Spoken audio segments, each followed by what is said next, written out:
It's so nice I'm saying it twice. Sweetness. Sweetness.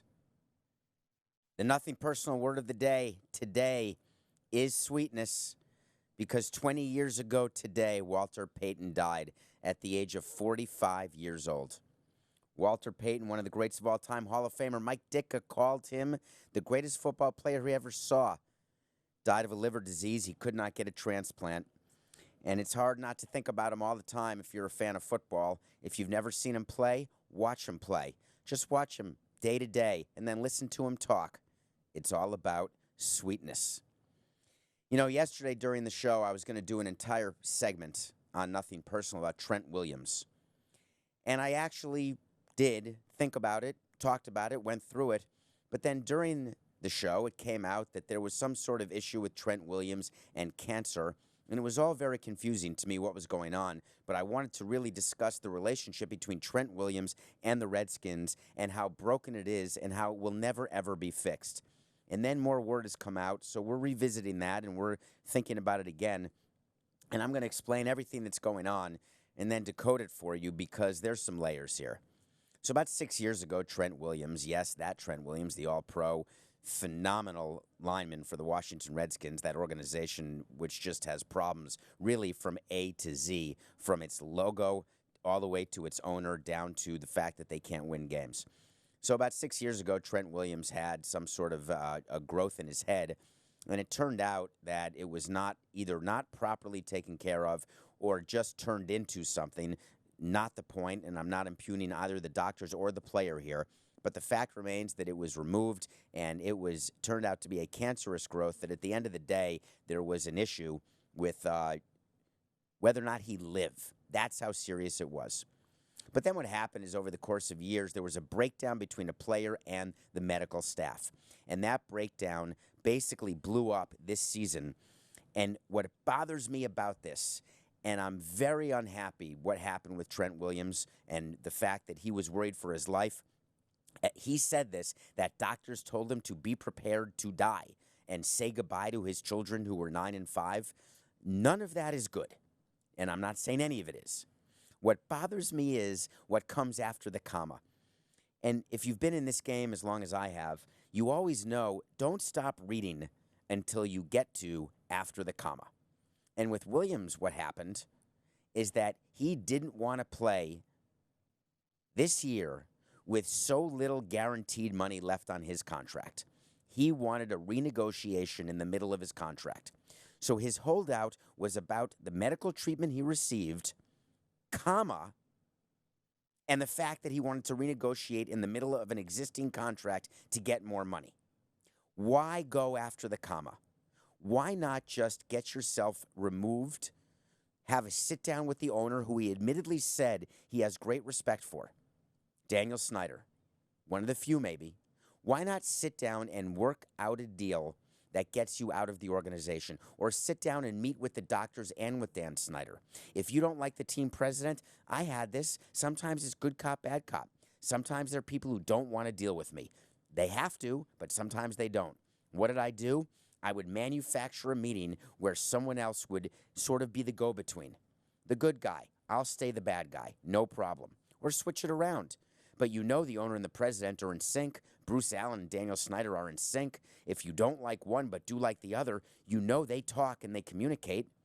You've got to work out the problems with your players, because if you have a player who doesn't trust your medical staff, let's forget the renegotiation. We're going to get back to that. But if you have a player who does not like his medical staff and keeps going elsewhere to find treatment, and then there's not good communication between the outside doctor and your inside medical team, you've got a big problem on your hands with your organization.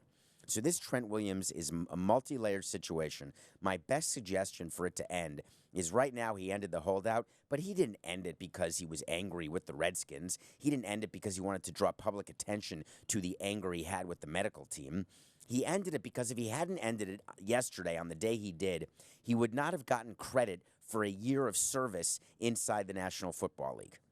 So just come out and say it. That's all we ask of these athletes or of a front office. Stand up, take the microphone, and instead of doing it in a scrum and a disorganized way, stand up and explain why it is that you held out, honestly, why it is that you chose to end the holdout honestly, and then why it is that there was a failed physical, so I don't have to record a segment about the fact that there was helmet discomfort without any understanding that it was a very serious situation, and I'm suggesting to put bubble wrap in your helmet. I don't want to be looked at as wrong. I want to be looked at as someone who's giving you something to think about, as an opinion that may matter, who will say something that no one else will say. I'm not going to say that you should be playing if you have an issue medically, ever. But I'm going to say that you have to communicate with your team president, with your team owner, and not do it because you think you are completely underpaid. That part's not acceptable. I certainly enjoyed, though, yesterday, now it's 2 days, and I've been sort of marinating and thinking about trophy presentations. And the reason I do is that every time there's a World Series or anything that ends, when the Stanley Cup is given and they drink out of the Stanley Cup, or the World Series trophy and they try to drink out of that, but it's not a cup, so it doesn't work well. So I questioned what the Nats and other teams were doing. But what I love is the trophy presentation. In 2003, Commissioner Selig had to give the trophy to Jeffrey Loria, the owner of the Marlins, and I was there on stage, as well as Larry Beinfest, who was then the GM, and Jack McKeon, who was the manager, and Josh Beckett, who was the MVP. And Bud was so unhappy to do that presentation. He was so upset, and you could see it in his face. He had never won a World Series. He had been once. Jeffrey, Laurie, and I, we had just gotten into the game 2 years earlier, 3 years earlier, and you could just see sort of the consternation, because Bud Selig used to be a team owner. And when you're a team owner, that's all you want, is you want that trophy. You want to win. So Bud was miserable. He and I have joked about that, actually, in later years. But it didn't make Bud's book, in case you're looking for a book to read. But this year, Rob Manfred, the new commissioner, you could tell he was so happy to give the trophy to Ted Lerner, the owner, the 94-year-old owner of the Washington Nationals. Now, why would Rob Manfred be so happy? Well, I'm here to tell you why. 2 reasons. One, what Houston did to this World Series was inexcusable, and it made Rob insane. All of the off-the-field distractions, all of the issues that happened with Roberto Osuna and all the assistant GM who got let go, everything that happened, and all of the Jim Crane statements back and forth, that terrible letter that Jim Crane wrote of apology to Stephanie Epstein that we talked about on Nothing Personal, all of that happens, and Rob, the commissioner, is sitting there saying to himself, I can't believe I'm not controlling the narrative and we're not focused on the field. It all got away from him. And all he could do was say, we're going to do an investigation, because you can't get too far ahead when you're the commissioner. But the problem is, when you say that, then the story becomes what the teams individually are doing. And you can't tell the team to do nothing because the Astros were getting crushed. That's one layer. The second layer is a little-known layer about the commissioner's really problem he has with the Baltimore Orioles and Peter Angelos, the owner of the Orioles. Now, Peter Angelos is much older now, but so he's not as involved as he used to be. He's not seen. I didn't see Peter Angelos at owners' meetings for the last several years of my time in baseball. It was his sons who started going. But there was a huge dispute when the Washington Nationals moved from Montreal to Washington. And if you go back to 2005, when the move took place, there was a lot that went into it, but the number one thing was the creation of MASN. MASN is a network, a regional sports network, and it was owned mostly by Peter Angelos. And that was sort of the payment that was made to Peter Angelos in return for allowing a team to come into his market, which would be Washington, which used to be owned as a market by Baltimore. And there has been fighting ever since. It's been the Hatfields and the McCoys. The fighting has been about what the value is to MASN of having national games on TV. The Nationals want to get more money from Peter Angelos. Peter Angelos wants to give less money to Ted Lerner and the Nationals. And it's become a major fight. And they've all dug their feet in the sand. But Angelos has been really the worst of the two in terms of digging in so much and creating so many problems that you could tell that it was a little right? Just a little tiny thing, thinking that the Angelos family was watching Ted Lerner and Mark Lerner, the father and the son, get the trophy. And it made me smile, because at the end of the day, it's all about trophies. And Peter Angelos was sitting at home watching Ted Lerner get one, and Rob Manfred loved it. What Rob Manfred's not loving particularly is what's going on with the Players Union and MLB. There has been labor peace under Bud Selig. since 1994 and under Commissioner Manfred since 2014. It has been a terrific example of what to do to try not to alienate your fan base. It hasn't led to increased ratings. It has not led to increased attendance, but it has led to increased team valuations. There is a great interest in both sides, MLB owners, commissioner, and the union, to make a deal to avoid any sort of labor stoppage. There's a labor deal in place to the end of 2021. But there is an issue that was proposed by Major League Baseball just recently in the past week that just got poo-pooed. Not a very legal word, but it actually means exactly what it says. Poo-pooed by the union. And the rule was this. MLB wants to create excitement in its game. Always jealous of the NBA, NFL, the excitement of players moving teams.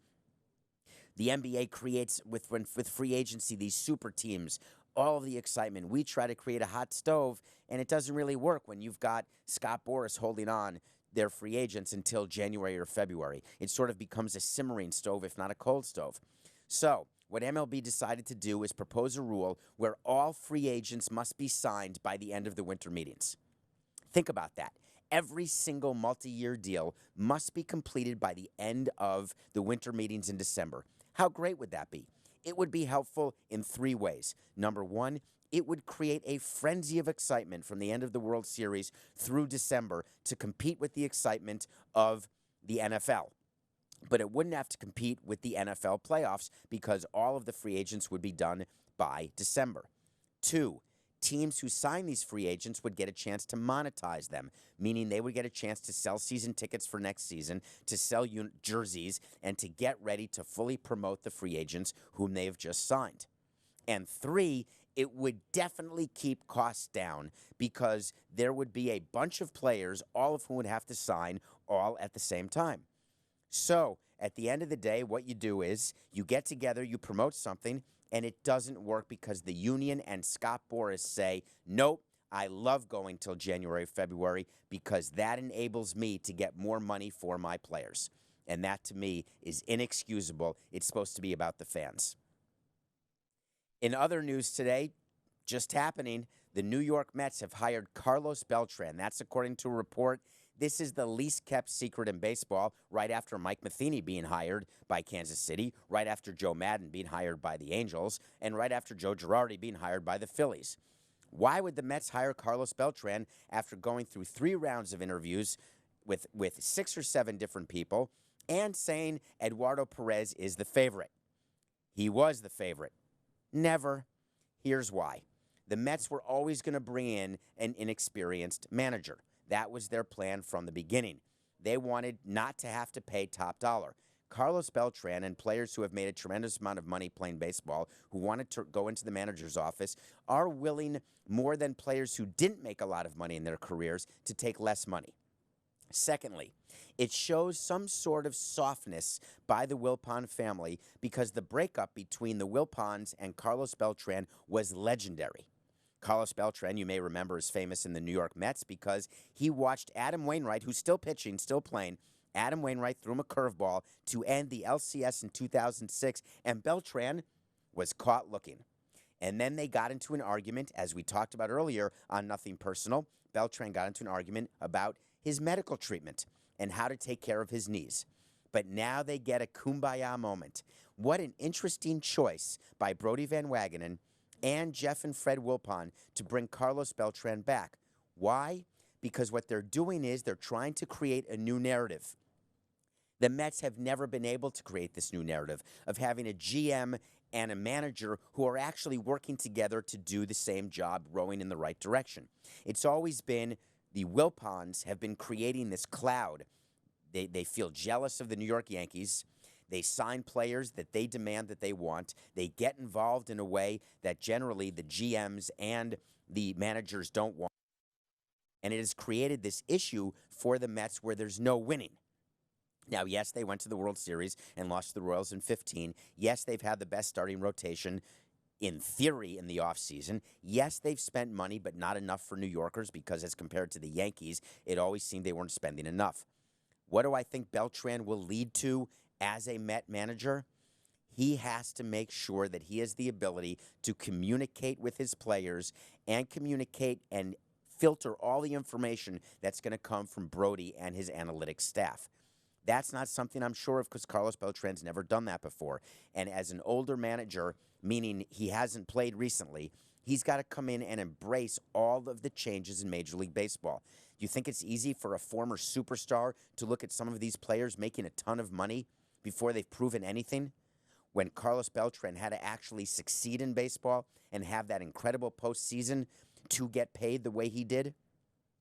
That's why great players most often don't make great managers. And you need players who are fringe players, backup catchers. This is a very risky hiring for the Mets in that regard. But what I love about it is it's sort of off the reservation. It allows for a narrative that's going to be different than ever has existed with the Mets, but then it's going to come the games. And then it's going to come the meddling by Jeff Wilpon, which exists, and I don't blame him for meddling. He's the president, co-owner of the team. He's allowed to be involved in that. And then it's going to come Brodie Van Wagenen. Why is that an issue? Because now if the Mets don't win next year, Beltran stays and Van Wagenen goes. That's the hard part about this hire for Brody, is that was it his hire or did the Wilpons make him do it? Did he want Beltran or did he not? Because at the end, it's going to be Brody who falls on the sword if Beltran doesn't work out, not Beltran. So Mickey Callaway gone, Carlos Beltran in. The Mets hire a new manager, an experienced player, not an experienced manager. Will it work? We will definitely wait to see. I'll tell you about another superstar player who didn't become a manager, but he certainly did become an owner, and that is your friend and mine, Derek Jeter. Derek Jeter's back in the news, and shockingly, I'm not going to talk about the player or the Marlins. I'm going to talk about the player apostrophe S, the Players Tribune. Actually, Players Tribune. I think it's player apostrophe S, but I'm having some disagreement with the grammar as it relates to what you're seeing on the screen in the lower bar, which I assume is going to be changed by the time you've seen it to R apostrophe S. Now, I'm told by Matthew Coca that I'm wrong, which is disappointing, so it's the Players'. That's what it means when it's S apostrophe. The Players Tribune is looking to sell. Why? Let's explain what it is first. This is a company started by Derek Jeter with investments by a few other players, including Big Papi, that was supposed to be a venue and a platform for players to break news and to have the ability to have a voice that is not edited, that is not controlled by the team or by any PR people other than the player. A unique, singular voice. What a great idea. I think I'll invent Twitter. What a great idea. I think I'll invent Snapchat, Instagram, TikTok, any of them. The Players Tribune was supposed to be this novel, long-form area, long-form platform where players could do something. It turns out no one ever broke news there. So why exactly would you need a site and would you pay for a site when nothing's happening? When the Marlins were bought by Jeter, he wanted to break all sorts of news on the Players Tribune about it, but there's no way the Marlins were going to allow that to happen because the reach of Players Tribune is so small compared to the reach of a Major League Baseball team. They were never able to build the business enough. So they raised $40 or $50 million, and they're still not making a profit. Now, the interesting thing about normal businesses, not baseball teams, normal businesses, it's really hard to raise money if you're not making money operationally. It's really hard to borrow money if you can't show some sort of profit each year to at least start paying some of that money back. So the Players Tribune is trying to raise more money. They're looking for, they call it strategic partners. So there's a code for that. Whenever you read or hear in the news that a company is looking for a strategic partner, it means they're on their hands and knees begging because they're about to go bankrupt and go out of business. That's what that means. And if you are looking for a strategic partnership, it means you're looking for anyone who will give you money, and it doesn't matter if they're strategic or not. So what I think is happening with the Players Tribune, it's eventually just going to shut down. And if it shuts down, do I view that as a black eye for Derek Jeter? No. The black eye for Derek Jeter is the way he runs the Marlins. Maybe how much he paid for the Marlins. but definitely not Players Tribune. It was a good idea. It's sort of like someone who would want to start a newspaper delivery business when the internet is around, right? How many people are getting newspaper deliveries? Not that many, right? You read it on your computer. You read it on your phone. So I think that his idea was good at the time, but then it just had its time. So I don't think he's going to get bailed out. He had to fire about 10% of his staff at least. That's just the beginning. Plus, he's got a day job now with the Marlins, so the focus isn't there. So I suspect that will be the end of the Players' Tribune. There was another press conference yesterday, though. That was fun. This was a fun one to watch. I love watching press conferences because for me, where else can you find where you can, having been in a business, I've sat at these press conferences. I've looked at the talking points. I've written the talking points. I've edited the talking points. I've said the talking points. Sometimes my fingers have been crossed. Sometimes my toes have been crossed. But in all circumstances, there's nothing that I could hear at a press conference that would surprise me. So yesterday, Jace Tingler was announced in a press conference similar to the way Carlos Beltran will be announced, and it's going to be epic, right? Well, it's not going to be epic because they all read from the same playbook, right? So here's what Jace Tingler said. I didn't come here to lose. That's staggering, isn't it? So what a wonderful thing for a manager to say. I didn't come here to lose. Really? As opposed to other managers who are hired, and they say, yeah, I came here to lose. Even Brian Flores of the Miami Dolphins. Hey, how's your team looking this year? Good. Really? You're tanking. You were told you're tanking. Even then you don't say, I've come here to lose. So then why would you need to say the opposite?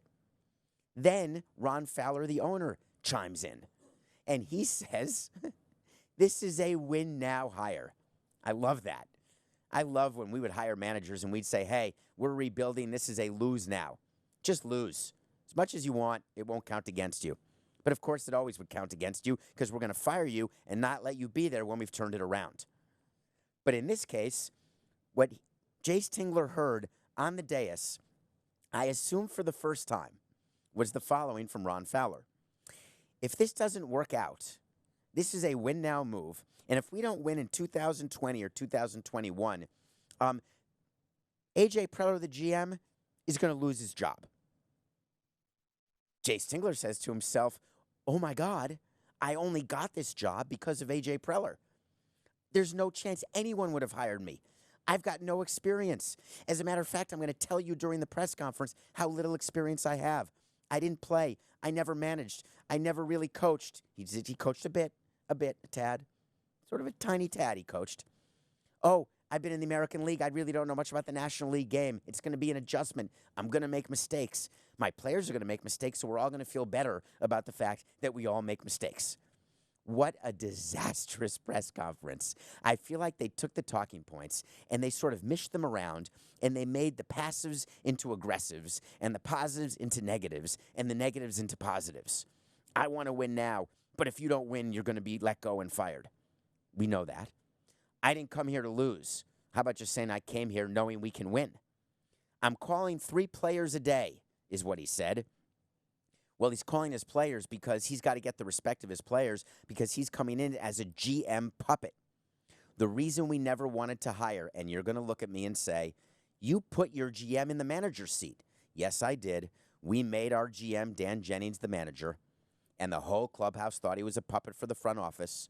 And so, therefore, Dan Jennings stopped talking to the front office to prove to them he wasn't a puppet. So, therefore, Dan Jennings got fired as manager and as general manager. Yes, all that actually happened. So I know what I'm saying here. Right now, Jace Tingler is looked at as the puppet for the general manager, A.J. Preller, who A.J. Preller is in his 14th minute of his 15 minutes of fame. Actually, I think he's in his 16th minute, but that's a different story for another time. So Jace Tingler is calling his players on the phone and saying, listen, this is all about you, the players, and me, the manager. I don't care about A.J. Preller. I am all about you. That clubhouse is our clubhouse. This is our moment to win, and we're doing it for ourselves like in Major League where they put a picture of the owner and started peeling off her clothes with every victory. Who doesn't remember the stars? So anyway, A.J. Preller then calls in Jace Tingler, the GM, and says, so we have to do the following 4 things in that clubhouse. And Jace Tingler says to A.J. Preller, oh, okay, and then goes down to the clubhouse and sells out A.J. Preller. I've seen it happen. Any rule that comes from above, any change in the way the team is run, any on-field decision that doesn't work, the manager sells out the general manager to prove to the players that he's not a puppet of the general manager. That then causes a rift between the general manager and the manager, and then that causes a firing. And what Ron Fowler said specifically is it's the GM who's going to get fired, not the manager. Well, you heard it here first. Ronnie Fowler, you're going to have to fire both of them, because once you fire A.J. Preller, the new GM will come in, and he'll look at who you hired as manager and say, NAC. I keep hitting my chin on the mic. NAC. Not a chance I'm keeping Tingler as my manager. So you hired Tingler. You had a press conference.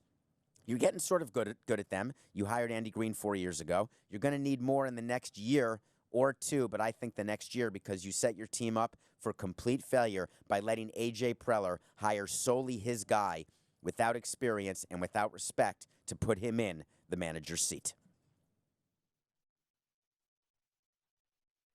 Coaches with power.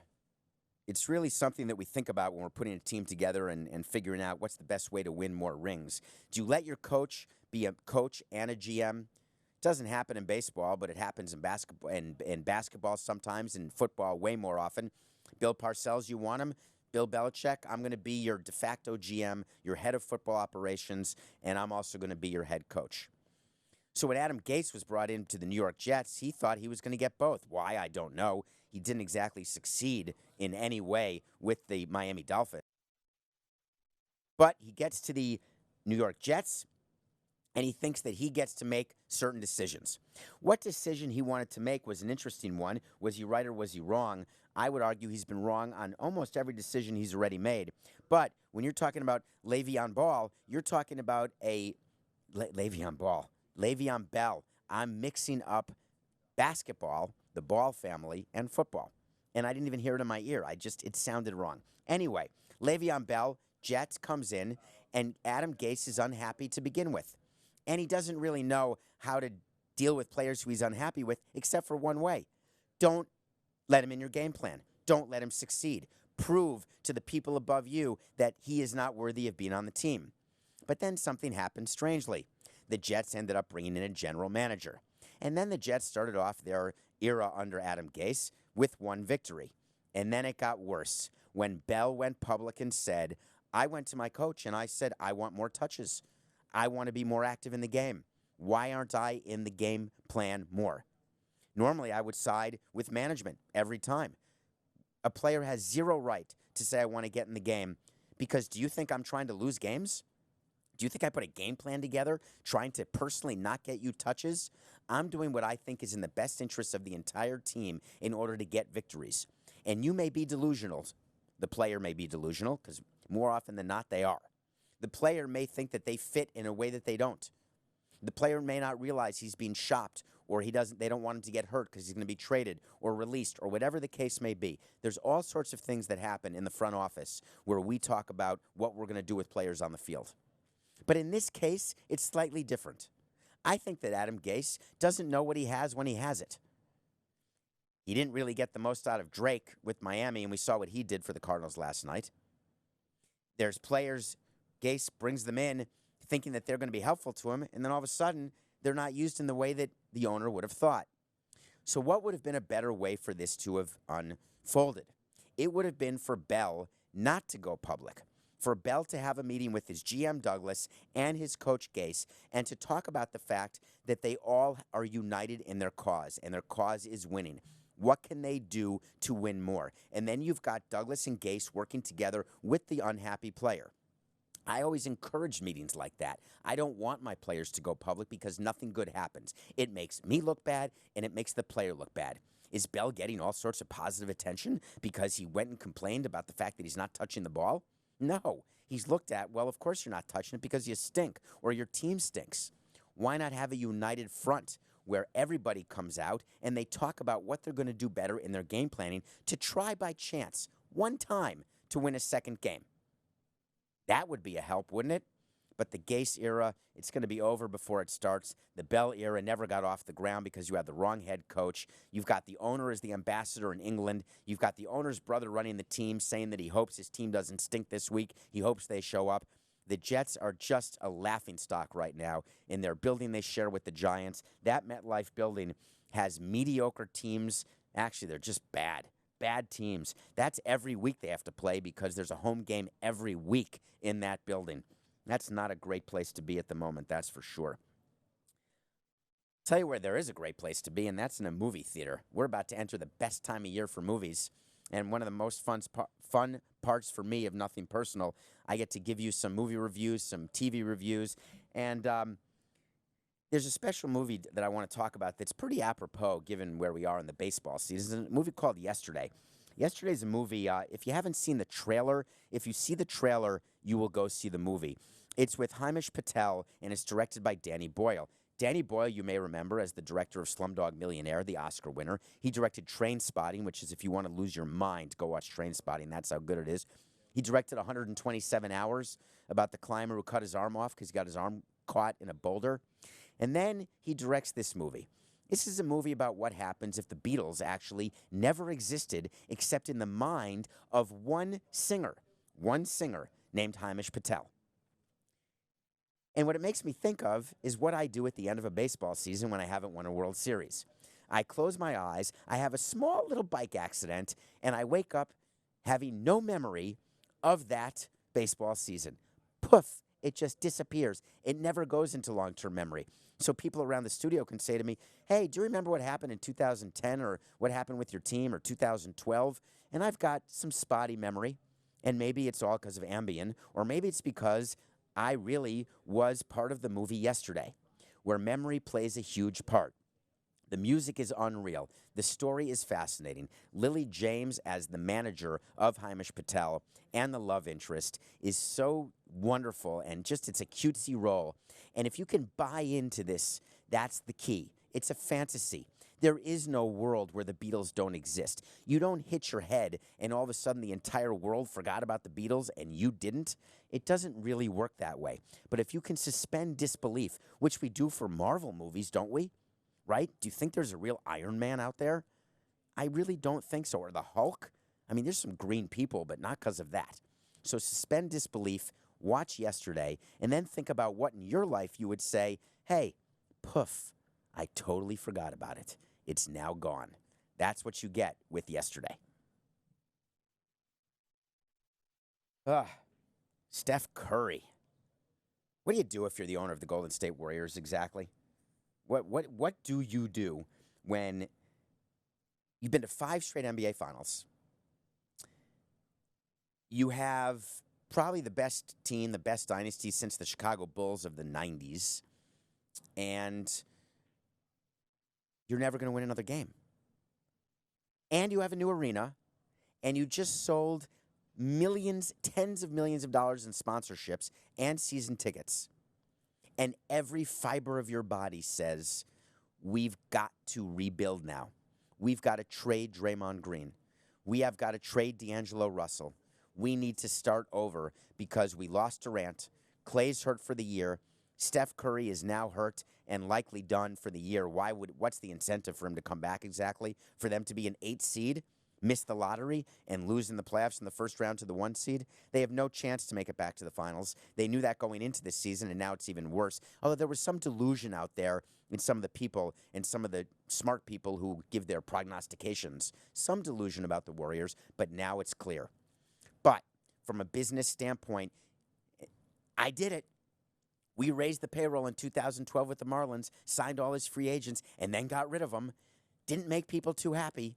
People ran away from the ballpark, and they still haven't come back, although I'm not sure they ever came to the ballpark. Yeah, anyway, so forget that. But you're the Warriors. You're selling out. You've been to the championship. You're a dynasty. You got to make some phone calls. So if I'm the owner of the Warriors, this is what I'm doing. I'm getting my basketball people together in Conference Room A, and I'm getting my business people together in Conference Room B. In Conference Room A, I'm listening to what my basketball people are telling me to do. And what they should be telling him to do is abandon ship. Don't be the violin player on the Titanic. When you hold on too long, you just go down with the ship.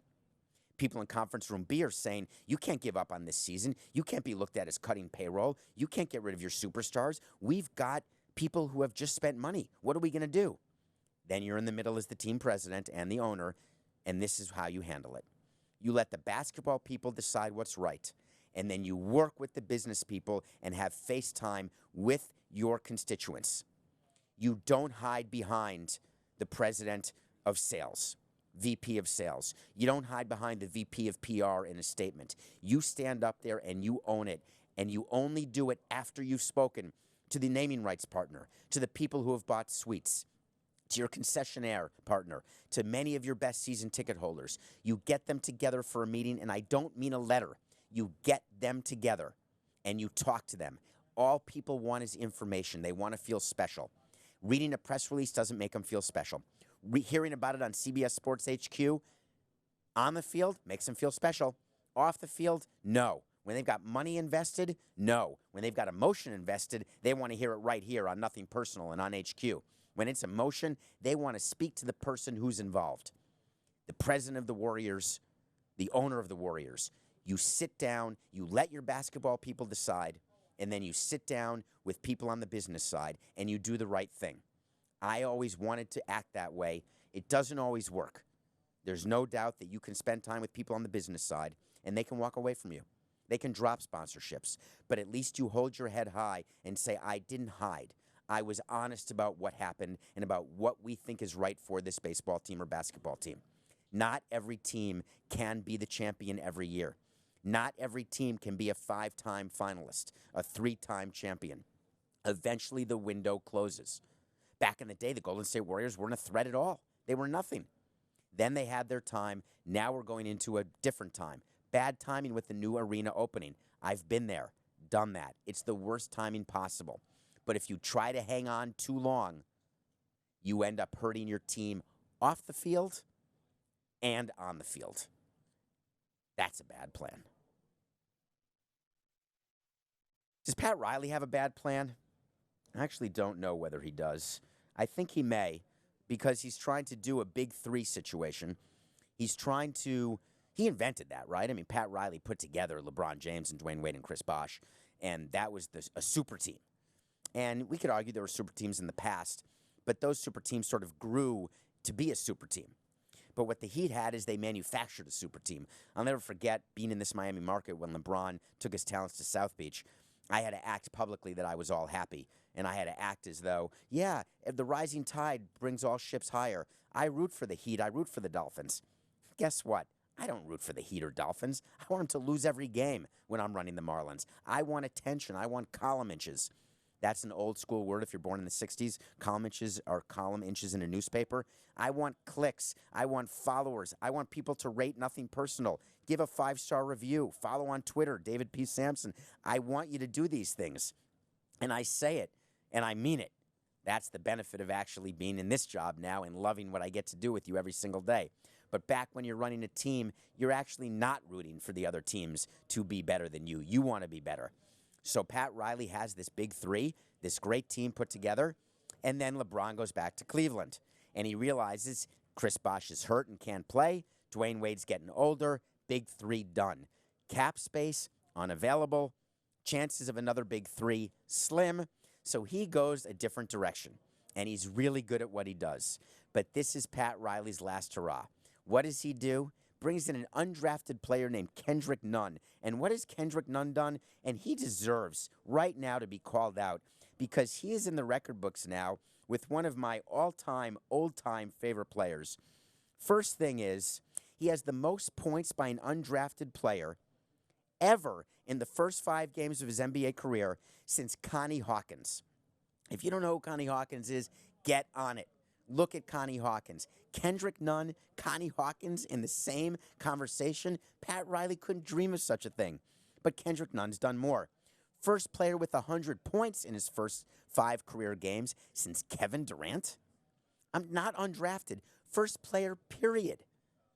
100 points, 5 games. That's 20 a game for your first 5 games. Thank you to my calculator, which I didn't even have to use. 100 by 5, 20 a game. Kevin Durant, Connie Hawkins, an undrafted player, staggering. How does an undrafted player get an opportunity to do that? Well, you got to be on a mediocre to bad team because you got to get minutes, right? If you're an undrafted or rookie player going to, let's say, the old Warriors, you're probably not going to get a lot of playing time when you're dealing with Thompson and Durant and Curry and Green and Cousins, etc. You're probably hoping for an injury, but pretending you're despondent when an injury comes. Oh, we're disappointed to lose that player for the year. Oh, I get to play more and get paid more. Okay, I'm happy. That's actually how it works inside the clubhouse. A lot of pretending, oh, and then happiness when they get the time. But if you're a rookie on a bad team, which is most of the top picks in the draft, top picks have a good opportunity, right? They're in the lottery. They're going to start. They're going to play minutes. But then Kendrick Nunn comes in undrafted. He's got to earn his minutes. In baseball, we had a simple rule. If we paid you a lot of money as a draft pick, you're going to get every opportunity over a player who wasn't drafted and who signed for $50. I would talk about that with A.J. Ramos. A.J. Ramos was a bottom draft pick, and he had to prove himself at every level because he got fewer opportunities, and I admit that. This is how development works. Because if I get a call as the president from a player who we paid $1 million to, who they want to release, my answer is no. Fix him. Get him better. But if I get a call about a player whose signing bonus was $2,500 and they say they want to release him, that's a past tense phone call versus a future tense phone call. When I'm president of the team, those are the two types of phone calls. Past tense, present tense, future tense. That's three. Let's just talk past future. This is what we did. We released the player who we gave $2,500 to.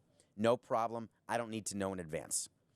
This is what we want to do. We'd like to release the player you gave $1 million to. That's called a future call. There's no way that call comes in and a decision's made before I know about it because it's a much bigger deal to give up on a real draft pick who's gotten a big signing bonus. But when you are a draft pick who hasn't, doesn't really matter. Kendrick Nunn is that guy. Good for him. Can he average 20 points over 82 games? Unlikely, but it is great for the Miami Heat, and this could be Pat Riley's last stand, so I'm hopeful for him that it goes well. Well, my pick of the day has been fire. I mean, if you're a loyal listener, which I appreciate, and you're not banking coin, what are you doing? Pay attention. If you're where it's legal, do it, and do it now. Because whatever I say, just do the opposite. It's not that hard. So I actually have a lock today. This is a mortal lock.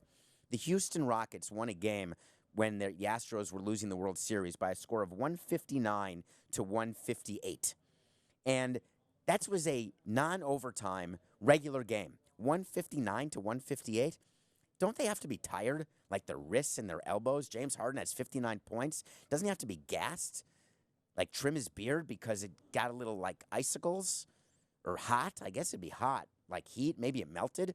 Anyway, I get 3.5 points and I'm the Nets with Kyrie Irving, the non-moody Kyrie Irving, and I get 3.5 points. I'm taking that. Take the 3.5 points. You're not going to regret it. Now, I got to wait to see for you. We do a wait to see every single year, every day, every show, and then I tell you, because I'm accountable, whether they come true or whether they don't. This is an interesting one that we should talk about for a minute or two. My wait to see has to do with Manchester United and money and Chevrolet. Yes, I promised you that we'd talk about Chevrolet, and so we are. Chevrolet is what you see on the front of the jersey. See it right there? The big Chevrolet logo. How does Man U get that? Easy. Chevrolet pays them $80 million a year for 7 years. Yes, that's about $560 million US. Why are there no names on the front of jerseys in the MLB? Because they still have to figure out who gets the money and how it gets split. But in football, which we call soccer, they call football, Man U gets to keep that money. But let's look at it from a different angle. Is Chevrolet happy to have paid $560 million for 7 years? Do you know how many cars they have to sell to make that worth it? Do you know how big the ego has to be of the chairman and CEO of Chevrolet to excuse a deal that big? Well, he gets proposed that deal, and then he's got underlings who say to him, it's going to work out fine, I promise you. And then they're let go, and then at the end of the 7 years, Chevrolet says, we're not renewing. But the wait to see is, Man U is going to be just fine. There'll be another company who convinces their CEO that it is the perfect ego play to get their names on the jersey of Manchester United. They won't get 560 over 7 years, but they will get more than 560 just over fewer years. Because if you make a bad deal, you at least want it to last not quite as long. Wait to see. Chevrolet gone, a new company will be there, and Man U is going to be just fine. Just remember, when you're listening to everything we go over, if you don't like it, well, it's just business. It's nothing personal.